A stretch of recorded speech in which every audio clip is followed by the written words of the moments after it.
घुइँचो त्यो पनि एयरपोर्टमा। अति सामान्य विषयवस्तु थियो।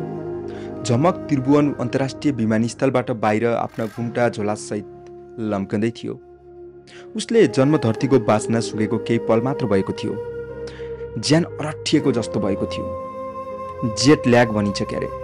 विमानस्थलका केही सुधारहरू केलाउँदै विमानस्थलबाट बाहिर आए पश्चात उसले भेट्छ आफ्नो उही पुरानो स्कुले साथी भेषकुमारलाई। कानमाथिको पाटो सेताम्मे भएको, उही पुरानै तर परिपक्किएको धोत्रो स्वर। प्रोजेक्टको जागिरबाट काठमाडौँमा सरुवा भएको थियो क्यारे। भेट्न साथ उसले काँधमा ओहो साथीको कपाल त पुरै विदेशले खाएछ नि। मलाई पहिले दाई भन्थ्यौ, अहिले त तिमी पो दाई जस्तो देखिएका छौ। तिमी सम्झिन्छौ, तिमी पनि त पहिला के कुरामा दाई थियौ। झमकले मुस्कान दिन साथ अर्को उमेर खाएको प्रमाण उस्किएको एउटा दाँतबाट दियो। ए साथी त पुरै बाहिरी देशीय भएछौ नि, त्यही भएर नहाँसी आएको।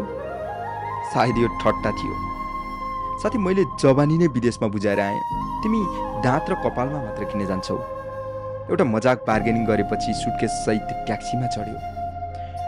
अनि भन कति दिनको बसाइ छ, अनि कहिले फर्किने? ट्याक्सीको ढोपा ढ्याप्प लगाउँदै भेषकुमारले ज्यान कक्रक्क बनाउँदै सोध्छ। पहिला जाम न तिम्रो क्वार्टरमा, त्यसपछि सबै कुरा गरौँला नि।